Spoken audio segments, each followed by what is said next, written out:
ونشهد أن لا إله إلا الله وحده لا شريك له ونشهد أن سيدنا وحبيبنا ورسولنا ومولانا محمدا عبده ورسوله أرسله بالحق بشيرا ونذيرا وداعيا إلى الله بإذنه وسراجا منيرا أما بعد فأعوذ بالله من الشيطان الرجيم بسم الله الرحمن الرحيم قل إن كنتم تحبون الله فاتبعوني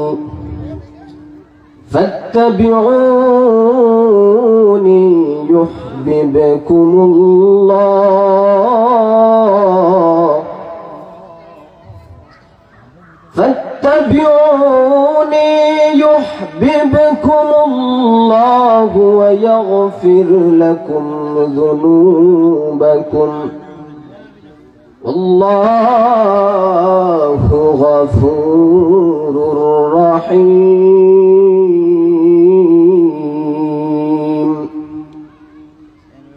وقال تعالى في شأن حبيبه مخبرا وآمرا إن الله وملائكته يصلون على النبي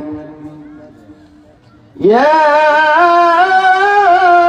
أيها الذين آمنوا صلوا عليه وسلموا تسليما. محبة اللهم سيدنا مولانا محمد وعلى آله سيدنا مولانا محمد لا إله إلا الله لا إله جرے جرے محبت لا الہ الا اللہ لا الہ الا اللہ لا الہ الا اللہ اسیاں بولن ایک اللہ فرعون بولے دیبو جلا اسیاں بولن ایک اللہ فرعون بولے امر اللہ بولن جبریل رے کھولے دو جنات تلا لا الہ الا اللہ لا الہ اللہ اللہ اللہ اللہ اللہ اللہ اللہ اللہ اللہ اللہ اللہ بولو بندہ اللہ کے نہ بولو نا اللہ اللہ بولو بندہ اللہ کے نہ بولو نا আল্লাহর নামটি জপলে পরে দিলের গুনাহ থাকবে না আল্লাহ আল্লাহ মহব্বতে আল্লাহ আল্লাহ আল্লাহ আল্লাহ আল্লাহু নাম জপিলে কি না মধুর লাগে রে, আল্লাহু নাম জপিলে কি না মধুর লাগে রে, আশিকেরা মাহফিলে বসিয়া আল্লাহ আল্লাহ ডাকে রে, আশিকেরা মাহফিলে বসিয়া আল্লাহ আল্লাহ ডাকে রে, আল্লাহ আল্লাহ আল্লাহ মোহাব্বতে আল্লাহ আল্লাহ লা ইলাহা ইল্লাল্লাহু মুহাম্মাদুর রাসূলুল্লাহ। চিৎকার দিয়ে বলেন না সাল্লাল্লাহু আলাইহি ওয়াসাল্লাম। আলহামদুলিল্লাহ, সর্বপ্রথম সেই মহান আল্লাহ পাক রব্বুল আলামিনের দরবারে আমরা লক্ষ কোটি শুকরিয়া আদায় করি যে আল্লাহ পাক রব্বুল আলামিন আমাদেরকে সুস্থ শরীরে জান্নাতের বাগানের মধ্যে আসার এবং বসার তৌফিক দিয়েছেন। সবাই বলি আলহামদুলিল্লাহ। আবার শুকরিয়া আদায় করি যে আল্লাহ পাক রব্বুল আলামিন হাজার হাজার মাখলুকাতের মধ্যে শ্রেষ্ঠ মাখলুকাত মানুষ, সে মানুষ হিসাবে আমাদেরকে পৃথিবীর জমিনের মধ্যে পাঠিয়েছেন। আবার বলি আলহামদুলিল্লাহ। দরুদ ও সালাম সেই মানবতার দূতের জন্য যিনি আপনার আমার সকলের একান্ত সুপারিশদাতা, কিয়ামতের কঠিন ময়দানে যে নবী ছাড়া সুপারিশ কেউ পাইবে না, নবী মুহাম্মদ রাসূলুল্লাহ সাল্লাল্লাহু আলাইহি ওয়াসাল্লামের উম্মত হিসাবে আমাদেরকে প্রেরণ করেছেন। আবার বলি আলহামদুলিল্লাহ। শ্রেষ্ঠ নবীর উম্মত হিসাবে আমরা পৃথিবীর জমিনে আসতে পেরে আমরা খুশি না বেজার? আরো জোরে বলতে হবে খুশি না বেজার? কারণ যে নবীর সম্মান আমার আল্লাহ পাক রব্বুল আলামিন বলেছেন, আমার আল্লাহ পাক রব্বুল আলামিন কুরআনুল কারীমের মধ্যে বলেছেন ওয়া ইন্নাকা লাআলা খুলুকিন আযীম। হে নবী, আপনাকে আমি পৃথিবীর জমিনের মধ্যে আমি যত কুল কায়নাত সৃষ্টি করেছি, যত নবী পাঠিয়েছি, আপনার মতন সম্মান এত আদর্শবান কোন নবীকে আমি বানাই নাই। আপনাকে আমি স্পেশাল ভাবে আমি আল্লাহ পাক রব্বুল আলামিন সৃষ্টি করেছি। সুবহানাল্লাহ। আপনার মতন কোন মানুষকে আমি সম্মান দেই না। নবী গো, আপনার সম্মান এত বেশি, আপনার ইজ্জত এত বেশি, আপনার সম্মান আপনার ইজ্জত এত বেশি, আমার আসমানের নিচে জমিনের উপরে কোন কুল কায়নাতের মধ্যে কোন সৃষ্টি নাই। সবচাইতে আপনি সবচাইতে দামি। জোরে জোরে বলা লাগবে সুবহানাল্লাহ। তাহলে নবী সম্মানী, যদি নবী যদি সম্মানী হন, নবীর উম্মতরা সম্মানী হতে হবে কিনা? কুরআনুল কারীমের মধ্যে আমার আল্লাহ পাক রব্বুল আলামিন বলেছেন, মানব জাতিকে, মানুষকে আমার আল্লাহ পাক রব্বুল আলামিন সৃষ্টি করেছেন এবং বলেছেন ওয়ালাকাদ কাররামনা বানি আদম। আমি মহান আল্লাহ পাক রব্বুল আলামিন আদম জাতিকে আমি আল্লাহ পাক রব্বুল আলামিন সম্মানিত জাতি হিসাবে প্রেরণ করেছি। সুবহানাল্লাহ। এখানে কিন্তু আমার আল্লাহ পাক রব্বুল আলামিন সবাইকে একত্রিত করে বলেছেন, কিন্তু আমার নবী নূর নবী মুহাম্মদুর রাসূলুল্লাহ সাল্লাল্লাহু আলাইহি ওয়াসাল্লামের উম্মতদেরকে আমার আল্লাহ পাক রব্বুল আলামিন স্পেশাল ভাবে বলেছেন। সুবহানাল্লাহ। সুবহানাল্লাহ। দলিল কি? কোরআন। দলিল কি? কোরআনের মধ্যে কার কথা? আল্লাহর কথা। কোরআনের মধ্যে কার কথা? আল্লাহর কথার মধ্যে কোনো বেজার আছে? আল্লাহর কথার মধ্যে কোনো বেজার আছে? নাই। কুনতুম খায়রা উম্মাতিন উখরিজাত লিন-নাস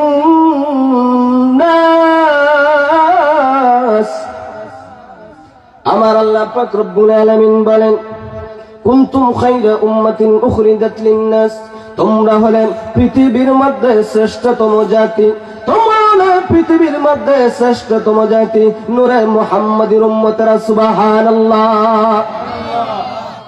তাহলে আমার নবী শ্রেষ্ঠ, আমরাও আর জোরে বলতে হবে, আমার নবী স্পেশাল, আমরাও, ঠিক না? আমি যে আয়াতে কারিমা তিলাওয়াত করেছি, আমার আল্লাহ পাক রব্বুল আলামিন বলেন, কুল, হে নবী আপনি পৃথিবীর মানুষদেরকে জানিয়ে দেন, ইন কুনতুম তুহিব্বুনাল্লাহ, তোমরা যদি আল্লাহকে মুহাব্বত করো। কাকে মুহাব্বত করার জন্য? আল্লাহকে। আমরা আল্লাহকে মুহাব্বত করি কিনা? আরো জোরে বলেন, আমরা আল্লাহকে মুহাব্বত করি কিনা? আমাদের জীবনের চাইতে, আমার সন্তানের চাইতে, বাবার চাইতে, মার চাইতে আমরা কাকে মুহাব্বত করি? আল্লাহকে মুহাব্বত করি। আমার আল্লাহ পাক রব্বুল আলামিন বলেন, ইন কুনতুম তুহিব্বুনাল্লাহ, তোমরা যদি আল্লাহকে মুহাব্বত করো, তোমরা যদি আল্লাহকে ভালোবাসো, তোমরা যদি আল্লাহর মুহাব্বতের পাত্র যদি হতে চাও, ইউহিব্বুকুমুল্লাহ ফাত্তাবিউনি, আমার নবীর অনুসরণ অনুকরণ করা লাগবে। আমার নবীকে যারা অনুসরণ অনুকরণ করবে, আমি আল্লাহ পাক রব্বুল আলামিন তাদেরকেই মুহাব্বত করব, তাদেরকেই ভালোবাসবো। চিৎকার দিয়ে বলেন না সুবহানাল্লাহ। কার অনুসরণ অনুকরণ করলে?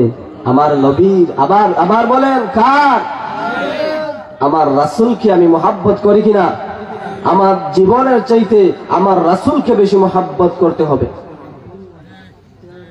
আল্লাহ রাসূল সাল্লাল্লাহু আলাইহি ওয়াসাল্লামকে সাহাবায়ে কেরামরা কেমন মুহাব্বত করতেন, কেমন ভালোবাসতেন, এই বিষয়ে কিছু কথা বলবো। আমার আল্লাহ পাক রব্বুল আলামিন যদি আমার জবান থেকে যদি বলার যদি তৌফিক দেন, তাহলে ইনশাআল্লাহ আমার নবীকে সাহাবায়ে কেরামরা কেমন মুহাব্বত করতেন কিছু কথা বলবো। আল্লাহ নবী মুহাম্মদুর রাসূলুল্লাহ সাল্লাল্লাহু আলাইহি ওয়াসাল্লাম গভীর রজনীতে আল্লাহ নবী হুজরা মুবারক থেকে বাহির হলেন। আল্লাহ নবী হুজরা মুবারক থেকে যখন বাহির হলেন, দেখতে পাইলেন কনকনে শীতের রাতের মধ্যে কে যেন হুজরার সামনে দাঁড়িয়ে আছে। শীতের মধ্যে দাঁড়াইতে পারে না, বোঝা হয়ে বসে আছেন। আল্লাহর নবী মুহাম্মদুর রাসূলুল্লাহ সাল্লাল্লাহু আলাইহি ওয়াসাল্লাম বললেন, তুমি কে গো? আমার হুজরার সামনে দাঁড়িয়ে আছো, শীতের মধ্যে তুমি দাঁড়িয়ে আছো। সেই সময় সেই ব্যক্তি বলে, আসসালাতু ওয়াসসালামু আলাইকা ইয়া রাসূলুল্লাহ, আসসালাতু ওয়াসসালামু আলাইকা ইয়া হাবিবাল্লাহ। ও নবীজি, আমি আপনার আবদুল্লাহ। আমার নবী বললেন, তুমি কোন আবদুল্লাহ? কে তুমি? কোন আবদুল্লাহ? হযরত আব্দুল্লাহ বললেন, ইয়া রাসূলুল্লাহ, ইয়া হাবিবাল্লাহ। ও গো নবীজি, কিছুদিন আগে গো নবী আমি ইসলাম ধর্ম গ্রহণ করেছি। আমার নাম ছিল আব্দুল উজ্জা। আব্দুল উজ্জা থেকে আমার নাম আপনি রেখে দিয়েছেন আব্দুল্লাহ। আল্লাহ নবী বললেন, ও আমার আব্দুল্লাহ, আমার আব্দুল্লাহ তো ধনীর সন্তান, আমার আব্দুল্লাহ তো ধনীর সন্তান। সকালে যে কাপড় পরে সন্ধ্যাবেলা সে কাপড় আর পরে না। তোমার শরীরের মধ্যে তো তেমন কোনো কাপড় নাই। ও আমার আব্দুল্লাহ, তোমার কেমনে হলো রে? তোমার কেমনে হলো তোমার এই ঘটনা? হঠাৎ আব্দুল্লাহ বলেন, ইয়া রাসূলুল্লাহ, ইয়া হাবিবাল্লাহ, ও গো দয়ার নবী, আপনার পা মুবারকে আসে করি, আপনার দরবারের মধ্যে আসি। এর জন্য আমার চাচা বলে দিয়েছে, আমার চাচা জান বলে দিয়েছে আব্দুল্লাহ রে মুহাম্মাদের দরবার ছাড়তে হবে। ইয়া রাসূলুল্লাহ, ইয়া হাবিবাল্লাহ, আমি আমার চাচাকে বলে দিয়েছি, ও চাচা জান, দুনিয়ার সব কিছু ছাড়তে পারি, দুনিয়া ত্যাগ করতে পারি, একটি মুহূর্তের জন্য, একটি সেকেন্ডের জন্য বিশ্ব নবীর দরবার আমি ছাড়তে পারবো না। চিৎকার দিয়ে বলেন না সুবহানাল্লাহ। কেমন মহব্বত করতেন, জীবনের চাইতে কাকে বেশি মহব্বত করতেন? আমার নবীকে। সাহাবায়ে কেরামরা কেমন মহব্বত করতেন? হযরতে জাবের রাদিয়াল্লাহু তাআলা আনহু একদিন দেখতে পাইলেন আল্লাহর নবী মুহাম্মদুর রাসূলুল্লাহ সাল্লাল্লাহু আলাইহি ওয়াসাল্লাম পেটের খিদায় মসজিদের সামনে দাঁড়িয়েছেন। আল্লাহর নবীকে জাবের রাদিয়াল্লাহু তাআলা আনহু বললেন, ইয়া রাসূলুল্লাহ, ইয়া হাবিবাল্লাহ, নবী গো, আমার ঘরের ভিতরে কিছু খানির ব্যবস্থা আছে। হযরত জাবের রাদিয়াল্লাহু তাআলা আনহু নবীকে দাওয়াত দিয়ে স্ত্রীকে বললেন, ও আমার প্রাণের স্ত্রী, নবীকে দাওয়াত দিয়েছি গো, ঘরের ভিতরে খাবার দাবারের কি ব্যবস্থা আছে? স্ত্রী বললাম, প্রাণের স্বামী, ঘরের ভিতরে তেমন কিছু নাই, সামান্য কিছু আটার ব্যবস্থা আছে, আর সামান্য কিছু গোশতের ব্যবস্থা আছে, আর কিছু নাই। আমার সন্তানেরা সারা দিনের মধ্যে কিছু খায় না, তুমিও কিছু খাবার তুমি খাও নাই, আমিও কিছু খাই নাই, নবীকে কিভাবে দাওয়াত দিলে, কিভাবে খাওয়াইব? হযরত জাবের রাদিয়াল্লাহু তাআলা আনহু বললেন, ও স্ত্রী, আমার সন্তান পেটের খিদায় চটপট করতে পারি, আমি চটপট করতে পারি, কিন্তু আমার নবী খাবার দাবারের জন্য কষ্ট পাইতে পারি না। ও আমার স্ত্রী, শোনো গো, কিয়ামতের ময়দানে আমার ঘরে যদি খাবার দাবারের ব্যবস্থা থাকে, আমার নবী যদি উপাস থাকেন, কিয়ামতের ময়দানে, কঠিন হাসরের ময়দানে আল্লাহর দরবারে আমি আশিকে রাসূল দাবি করতে পারবো না। সুবহানাল্লাহ। নবীজিকে দাওয়াত দিলেন। নবীজিকে যখন হযরত জাবের রাদিয়াল্লাহু তাআলা আনহু দাওয়াত দিলেন, আমার নবী বললেন, ও জাবের, আমি শুধু প্রশ্ন এড়ে যাবে, আমার সাহাবায়ে কেরামরা তারাও খাবার দাবার খায় নাই, 3 দিন ধরে অনেকে উপাস রয়েছে, সবাইকে তুমি দাওয়াত দাও না জাবের। হযরত জাবের রাদিয়াল্লাহু তাআলা আনহু আল্লাহ রাসূলের নির্দেশ পালন করলেন। নির্দেশ পালন করে সাহাবায়ে কেরামদেরকে দাওয়াত দিলেন। দাওয়াত যখন দিলেন, সব সাহাবায়ে কেরামরা চলে আসলো। জাবের রাদিয়াল্লাহু তাআলা আনহু চিন্তার মধ্যে পড়ে গেলেন, 2 জনের খাবার দাবার এত মানুষকে কিভাবে খাওয়াইব? জাবের রাদিয়াল্লাহু তাআলা আনহু চিন্তার মধ্যে পড়ে গেলেন, জাবেরের স্ত্রীও তারা চিন্তার মধ্যে পড়ে গেলেন। আল্লাহর নবী হযরত জাবেরের ব্যাপার তিনি বুঝতে পারলেন। আল্লাহর নবী জাবের রাদিয়াল্লাহু তাআলা আনহুকে বললেন, ও জাবের, তোমার খাবার দাবারের ডেকটা আমার সামনে আনো। হযরত জাবের রাদিয়াল্লাহু তাআলা আনহু যখন খাবারের ডেকটা যখন সামনে আনলেন, আল্লাহর নবী মুহাম্মদুর রাসূলুল্লাহ সাল্লাল্লাহু আলাইহি ওয়াসাল্লামের বরকতি হাত যখন পড়ল, আমার আল্লাহ পাক রব্বুল আলামিন বরকত বানিয়ে দিলেন। চিৎকার দিয়ে বলেন না সুবহানাল্লাহ। সব সাহাবায়ে কেরামদেরকে আল্লাহর নবী মুহাম্মদুর রাসূলুল্লাহ সাল্লাল্লাহু আলাইহি ওয়াসাল্লাম বললেন, ও যাবে আমার সব সাহাবায়ে কেরামদেরকে তুমি 3টা করে রুটি দাও, গোশত দাও সঠিকভাবে। হযরত জাবের রাদিয়াল্লাহু তাআলা আনহু সব সাহাবায়ে কেরামদেরকে খাবার দাবার খাওয়াইলেন।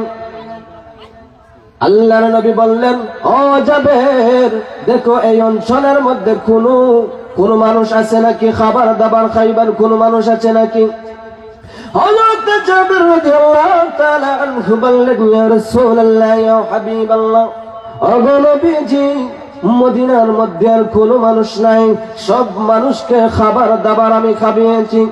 হযরত জাবের রাদিয়াল্লাহু তাআলা আনহু বলেন, আমি যখন ডেগ মুবারক পরিষ্কার করার জন্য ডেগ মুবারক দেখলাম আল্লাহর নবীর বরকতে সেই ডেগ মুবারক সবাইকে খাবার দেওয়ার পর যেইভাবে খাবার ছিল সেইভাবে আবার ডেগের মধ্যে খাবার আছে। সুবহানাল্লাহ। এই ফলটা দিয়েছেন আমার নবীকে মুহাব্বত করার কারণে। সুবহানাল্লাহ। কেমন মুহাব্বত করতেন! শুধু সাহাবায়ে কেরামরা মুহাব্বত করতেন না, শুধু পুরুষেরা মুহাব্বত করত না, মহিলারাও আমার রাসূলুল্লাহ সাল্লাল্লাহু আলাইহি ওয়াসাল্লামকে মুহাব্বত করতেন। সুবহানাল্লাহ। আল্লাহ নবী মুহাম্মদুর রাসূলুল্লাহ সাল্লাল্লাহু আলাইহি ওয়াসাল্লাম উহুদের ময়দানে যুদ্ধের মধ্যে গিয়েছিলেন। একজন মহিলা ফাতেমা নামে, হযরত ফাতেমা নামে একজন মহিলা উহুদের ময়দানের দিকে দৌড়ায়। আল্লাহর নবীর সাহাবীরা বললেন, ও মহিলা, কোথায় যাও গো মহিলা? তিনি বললেন, আমি উহুদের ময়দানে যাই, গিয়ে কোনো লাভ নাই। তোমার যে বাবা উহুদের ময়দানে যুদ্ধের মধ্যে গিয়েছিলেন, উনি শহীদ হয়ে গিয়েছেন। মহিলা দৌড় থামায় না, উহুদের ময়দানের দিকে দৌড়ায়। আল্লাহর নবীর সাহাবীরা বললেন, মহিলা, কোথায় যাও গো মহিলা? তিনি বললেন, উহুদের ময়দানে যাই। তোমার 2জন সন্তান উহুদের ময়দানে শহীদ হয়ে গিয়েছে, দৌড়াইয়া কোনো লাভ নাই। মহিলা দৌড় থামায় না, আরো উহুদের ময়দানের দিকে দৌড়ায়। আল্লাহ নবীর সাহাবীরা বললেন, মহিলা, কোথায় যাও গো মহিলা? উহুদের ময়দানে যাই, গিয়ে কোনো লাভ নাই। তোমার স্বামীও উহুদের ময়দানে শহীদ হয়ে গিয়েছেন। কিন্তু মহিলা বলে, ও আল্লাহর নবীর সাহাবী, শুনো রে, স্বামীর জন্য দৌড়াই না, বাবার জন্য দৌড়াই না, সন্তানের জন্য দৌড়াই না। আগে বলো, আমার নবী মুহাম্মদুর রাসূলুল্লাহ সাল্লাল্লাহু আলাইহি ওয়াসাল্লাম এখন পর্যন্ত পৃথিবীর জমিনের মধ্যে জিন্দা আছেন। সুবহানাল্লাহ। তাহলে কেমন মুহাব্বত ছিল! আমার নবীকে মর্যাদা দিয়েছেন কে দিয়েছেন? কবি বলেছেন, হুসনে ইউসুফ দামে ঈসা। ইউসুফ আলাইহিস সালাতু ওয়াস সালামকে শুধু আমার আল্লাহ পাক রব্বুল আলামিন সুন্দর করে বানান নাই, আমার নবী মুহাম্মদুর রাসূলুল্লাহ সাল্লাল্লাহু আলাইহি ওয়াসাল্লামকে আরো হাজার হাজার গুণ সুন্দর করে আমার আল্লাহ বানিয়েছেন। সুবহানাল্লাহ। আম্মা জান আয়েশা সিদ্দিকা রাদিয়াল্লাহু তাআলা আনহা বলেন, ও পৃথিবীর মহিলারা শোনো গো, ইউসুফ আলাইহিস সালাতু ওয়াস সালামকে মিশরের মেয়েরা দেখে হাত ফল কাটতে কাটতে হাতের আঙ্গুল কেটে দিয়েছিল।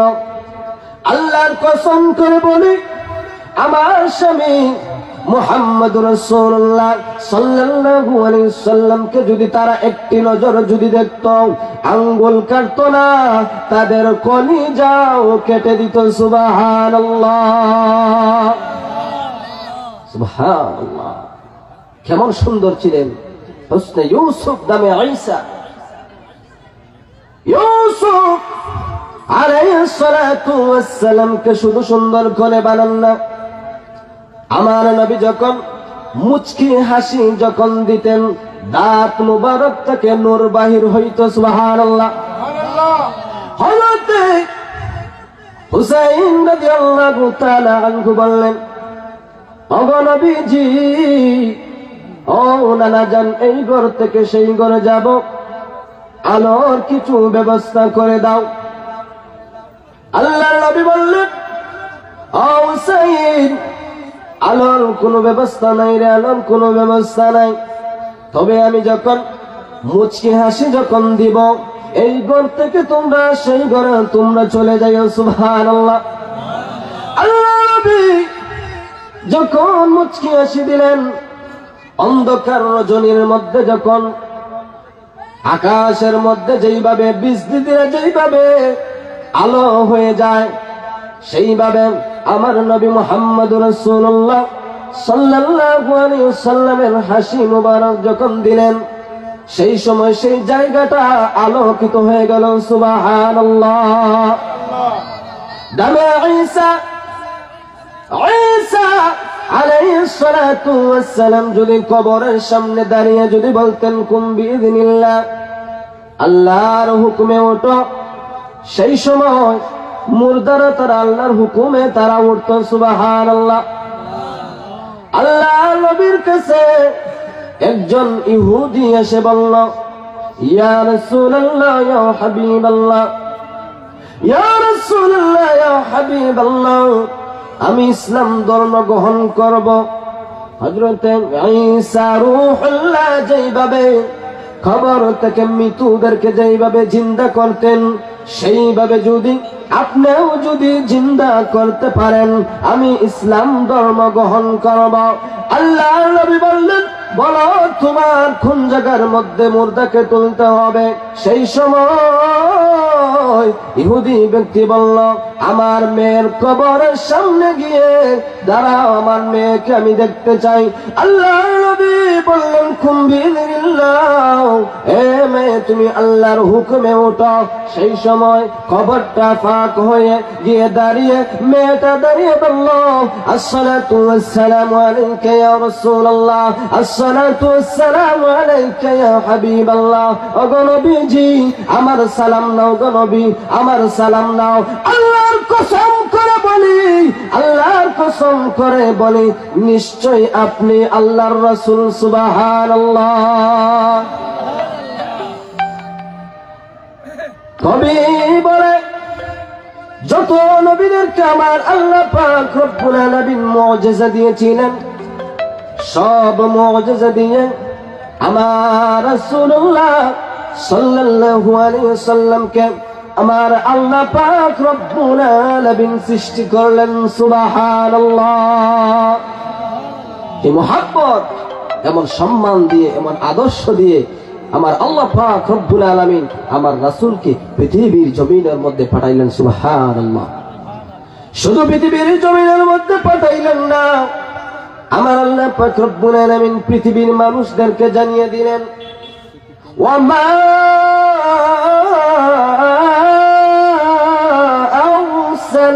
আরসালনাকা ইল্লা রাহমাতাল লিল আলামিন। ইয়া রাসূলুল্লাহ, ইয়া হাবিবাল্লাহ, আপনাকে আমি সারা জাহানের জন্য আমি আল্লাহ পাক রব্বুল আলামিন রহমত হিসাবে প্রেরণ করেছি। সুবহানাল্লাহ। এর জন্য আমার নবীর নাম রহমাতুল লিল, সারা জাহানের জন্য আমার নবীকে রহমত হিসাবে প্রেরণ করলেন কে? আল্লাহ। তাহলে আমার নবীর সম্মান, আমার নবীর ইজ্জত যদি মুসলমানরা গায়, তাহলে অন্তরের মধ্যে প্রশান্তি লাগে কিনা? আমার আল্লাহ পাক রব্বুল আলামিন বলেন, হাবিব, আমি আপনাকে শুধু মুহাব্বত করি না, আপনার উপর আমি দুরূদ পড়ি। সুবহানাল্লাহ। ইন্নাল্লাহা ওয়া মালাইকাতাহু ইউসাল্লুনা আলান নবী ইয়া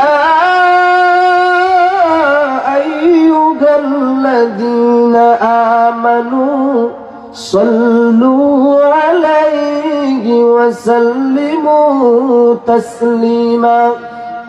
ইন্নাল্লাহা নিশ্চয় আমি আল্লাহ তাআলা ওয়া মালাইকাতুহু আমার ফেরেশতাগণ ইউসাল্লুনা আলান নবী আমার রাসূলের উপরে দুরূদ পড়ে সুবহানাল্লাহ। আমার আল্লাহ পাক রব্বুল আলামিন তারপর নির্দেশ দিলেন ইয়া আইয়ুহাল্লাযীনা আমানু সাল্লু আলাইহি ওয়া সাল্লিমু তাসলিমা। তোমরাও আমার রাসূলের উপরে দুরূদ ও সালাম পেশ করো সুবহানাল্লাহ। যতদিন পৃথিবীর জমিনের মধ্যে থাকি ততদিন যেন আমার রাসূলের প্রশংসা গাইতে পারি, আমার আল্লাহর প্রশংসা গাইতে পারি, আমার আল্লাহর প্রশংসা গাইতে গাইতে আমার রাসূলের প্রশংসা গাইতে গাইতে যেন আমরা যেন কবরে যাইতে পারি। সবাই বলে আমিন। যদি আমার আল্লাহর সাথে যদি সম্পর্ক থাকে, আমার রাসূলের সাথে যদি সম্পর্ক থাকে, কবরের মধ্যে যদি তুমি চলে যাও, কবরকে আমার আল্লাহ পাক রব্বুল আলামিন জান্নাতের বাগান বানিয়ে দিবেন সুবহানাল্লাহ। অন্ধকার কবরকে আলোর ব্যবস্থা করে দিবেন কে? আল্লাহ পাক রব্বুল আলামিন যেন আমাদেরকে নবী করিম সাল্লাল্লাহু আলাইহি সাল্লামের আদর্শ মোতাবেক চলার তৌফিক দেন। সবাই বলেন আমিন। পাঁচ ওয়াক্ত নামাজ পড়ার তৌফিক দেন। সবাই বলেন আমিন। ওয়া আখিরু দাওয়ানা আলহামদুলিল্লাহি রাব্বিল আলামিন।